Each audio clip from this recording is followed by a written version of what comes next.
ഇവൻ നമ്മ ഇപ്പൊ പരിചയപ്പെട്ട പുതിയ ഫ്രണ്ട് ഫേസ്ബുക്കിൽ ഫോളോ ചെയ്യാ, ലൈക്ക് ചെയ്യാ, ഷെയർ ചെയ്യാ. ചില മനുഷ്യരുണ്ട്, നമ്മൾ ചിലപ്പോൾ അവരെ ആദ്യമായിട്ട് കാണുമായിരിക്കും, പക്ഷെ അവർക്ക് നമ്മളോടൊരു പ്രത്യേക സ്നേഹമായിരിക്കും. അങ്ങനെ നമ്മൾ പരിചയപ്പെട്ട 2 പേരാണ് കേട്ടോ. ആ കാണുന്ന ഇത്തയും മോനും.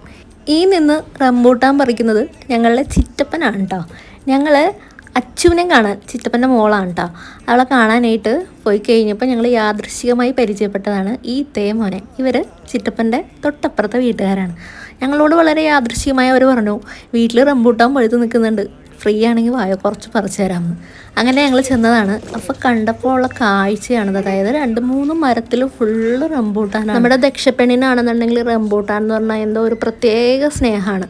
അപ്പോൾ റംബൂട്ടാൻ എന്ന് കേട്ടപ്പോൾ നമ്മൾ വിചാരിച്ച് വന്നാൽ ഞങ്ങളുടെ ദക്ഷക്കുട്ടിക്ക് ഇഷ്ടമാണ്, ഞങ്ങൾ ഇത്തിരി പറിക്കാമെന്ന് പറഞ്ഞ് ചെന്നതാണ്. പക്ഷെ ഞങ്ങൾ ഇത്രയും പ്രതീക്ഷയില്ല. പക്ഷെ നമുക്ക് ഒരു കിറ്റ് നിറയെ റംബൂട്ടാനാണ് അവർ തന്നത്. ഞങ്ങൾ 2 പേരെ സംബന്ധിച്ച് ഞങ്ങൾക്ക് ഭയങ്കര ഇഷ്ടമാണ് ഇങ്ങനെ റംബൂട്ടാനൊക്കെ പഴുത്ത് നിൽക്കുന്നതൊക്കെ കാണാൻ. നമ്മൾക്ക് എറണാകുളംകാർക്ക് ഇതങ്ങനെ കണ്ട് ശീലമല്ലോ, എവിടെയെങ്കിലും ട്രാവലൊക്കെ പോകുമ്പോഴല്ലേ നമ്മളിങ്ങനെ കാണുന്നത്. അപ്പോൾ നമുക്ക് തൃശ്ശൂർ ചെന്നപ്പോൾ ഇങ്ങനെ കണ്ടപ്പോൾ ഭയങ്കര അത്ഭുതമായിരുന്നു. അതാണ് ഞാൻ ഇങ്ങനെ ഒരു വീഡിയോ ഒക്കെ എടുത്തത്. ഇപ്പം നമ്മൾ പറിച്ച റംബൂട്ടാൻ മരത്തിലെ റംബൂട്ടാനെല്ലാം തീരുമ്പോക്കും അവിടെ വേറെ 2 മരങ്ങളുണ്ട്, അതിലെ 2 പൂക്കും എന്നാണ് നമ്മുടെ ഇത്ത പറഞ്ഞത്. കുറച്ച് റംബൂട്ടാനൊക്കെ ഭയങ്കര താഴെയായിട്ട് നിൽക്കുന്നത്, കുട്ടികൾക്ക് വരെ പറിക്കാൻ പറ്റുന്ന രീതിയിലാണ് നിൽക്കുന്നത്. അപ്പോൾ അടുത്ത വരവിന് ഞങ്ങൾ വലിയ ചാക്കായിട്ട് വരാമെന്ന് പറഞ്ഞുകൊണ്ടാണ് ഞങ്ങൾ ഇത്തനോട് യാത്രയൊക്കെ പറഞ്ഞു പോയത്. അപ്പോൾ നമുക്ക് അടുത്ത വീഡിയോയിൽ കാണാം അല്ലേ.